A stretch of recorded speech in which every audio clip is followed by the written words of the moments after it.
Hey everybody, my name is Graham Burnett, and thanks to Marion Bain and the folks at the Center for Attention Studies at King's, I have about 10 minutes to talk with you all about something that really matters to me. It matters to some other folks too.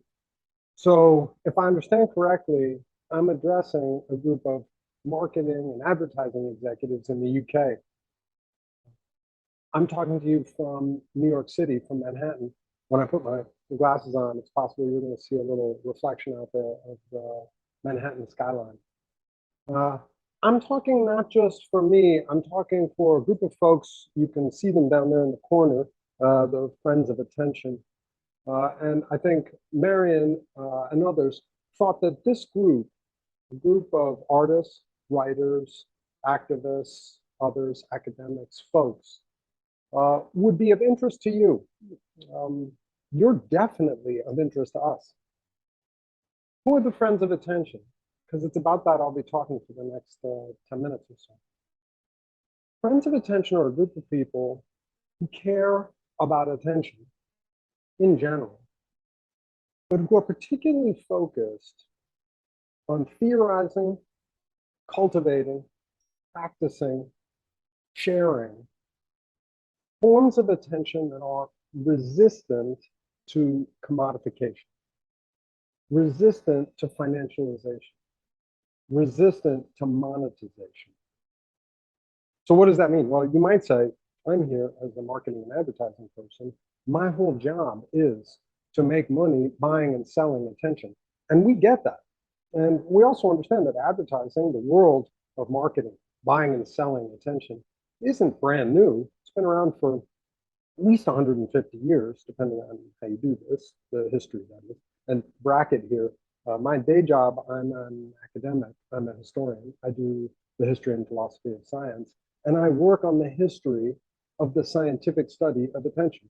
I teach on it at Princeton, which is the university where I've been for a long time now. And for those of you who are interested in the history of attention, this very valuable commodity, but also this very powerful part of the people we are to ourselves, the way we are with others. I'd invite you to check out some of the history of attention stuff that's up on my website at Princeton, tgrahamburnett.net. But the Friends of Attention are, like a lot of other folks, especially concerned with the way a transformation, sea change, revolution in our mediated lives, our data-driven lives, on our lives through and with our screens, has made us newly susceptible to a new kind of industrial revolution in advertising, a revolution many of you have been part of. Now, there are those who are genuinely afraid of what it means now, that platform capitalism and the driving forces of a kind of data extractive economy in those digital spaces. There are those who are afraid of what that means for us. And I would say that the Friends of Attention are in that community of folks who are anxious about what it means that we are, all of us, increasingly at the mercy of algorithmically driven, super powerful, and hyper smart systems that are working continuously to frack our eyeballs for that vaporous bit of wealth that can be derived from the buying and selling of our attention. After all, we all know, you all know better than I do, better than anybody, the way that the systems we spend our time with, especially our phones, but also our laptop screens, increasingly other devices on which we might receive entertainment information, those systems are shot through with technologies whose raison d'etre is to get us to look over here and not over there.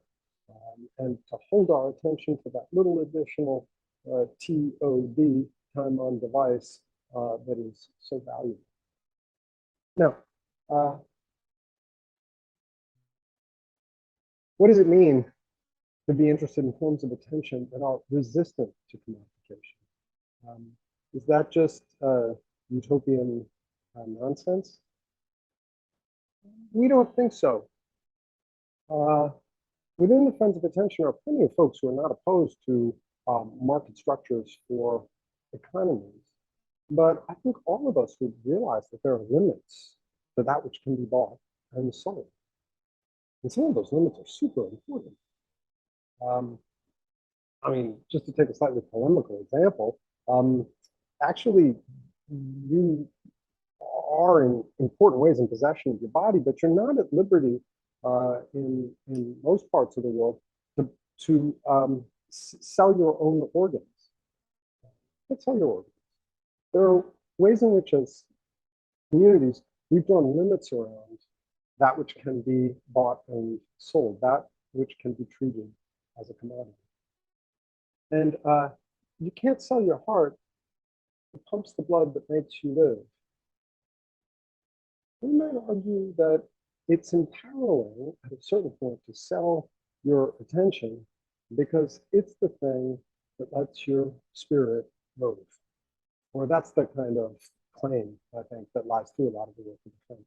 So what I'm going to do for a few moments is show you some of the stuff that the Friends do. And then at the end, I'm going to solicit your help.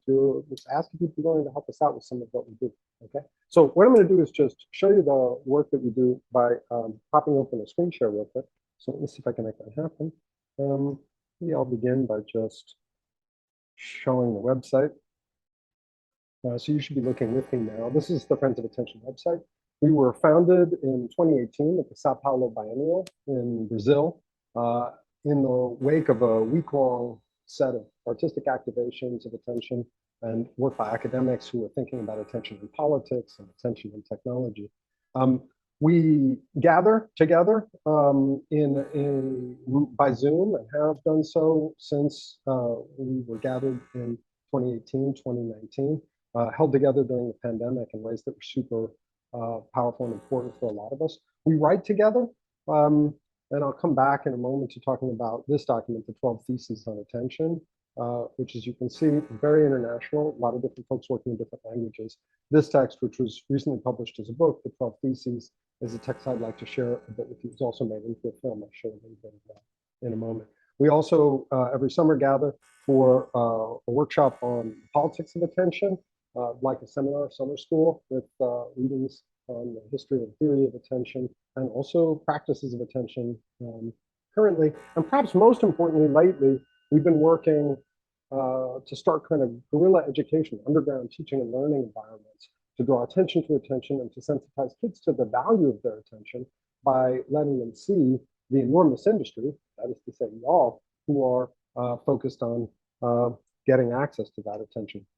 I won't take time to show these videos, but would love it if any of you took the time to check out this set of 6 short kind of micro docs on the work we've been doing, largely with BIPOC youth, high school, early college age, here in Upper Manhattan, where I am. I'm talking to you from Washington Heights, which is just above Harlem, also in the Bronx, Jersey City, across the Hudson River. Let me go to showing you a film. This will take about 2 minutes, which was made by 2 fantastic filmmakers, Wayne Stroud, based in LA, and Masami Kubo here in Brooklyn, which is a cinematic activation of one of the 12 Theses of Attention. Okay, here we go.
So as you could see there at the end, that was based on thesis 11 from the 12 Theses of Attention.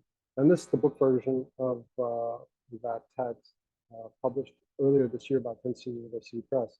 And I'd like to read a couple of these. I won't read all of them. The theses were written collectively in 2019, initially by 8 folks from the Friends working together for a week. And then subsequently, they were, each of them, read and debated by a group of about 25 of the Friends, and then finalized into the form you see, which is accompanied by a set of short films that were shown for the first time last year at the Glasgow International.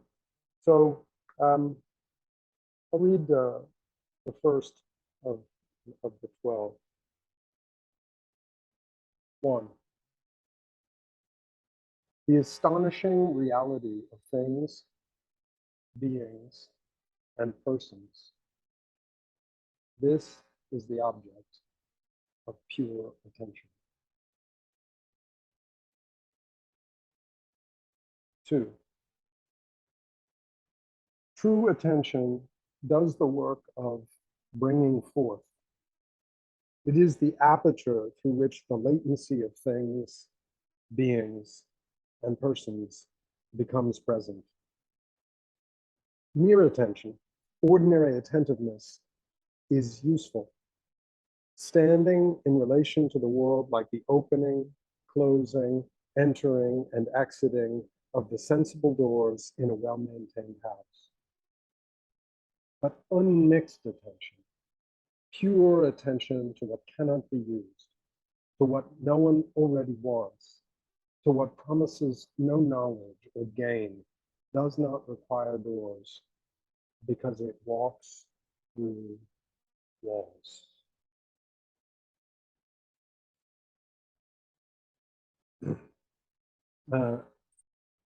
You can feel that the book has in it kind of something of the energy of kind of mystical hope. But we say at one point in the text that what's needed isn't just an ethics of attention, it's a kind of practical mysticism. A practical mysticism that's not impractical, but that permits us to hold back from the world of buying and selling something of the medium within which we make ourselves and our relations with others. And we think of that medium as attention. And the truth is, you all know more about attention, getting it and holding it, than probably any group of people gathered in a room, any place on the planet at this point. And so you're not our enemies, you're our friends. And we'd love to get some help from you thinking about how to draw boundaries around the kinds of attention that can be bought and sold so as to protect forms of attention that cannot. We believe that those forms of attention that cannot be bought and sold create human communities of great power and importance. Borrowing the term from botany, we call that process by which joint attention, shared attention, causes something to flower forth in a group of people, and people pay attention to something together, call that emphasis. An emphasis is the term that botanists use for the moments in which a budding flower crosses that there's no going back line in which its unfolding into fluorescence is going to occur. Emphasis, the unfolding of the bud into the flower. And we think that that, the wild bergamot right outside my window. We think that that is what happens when people pay attention.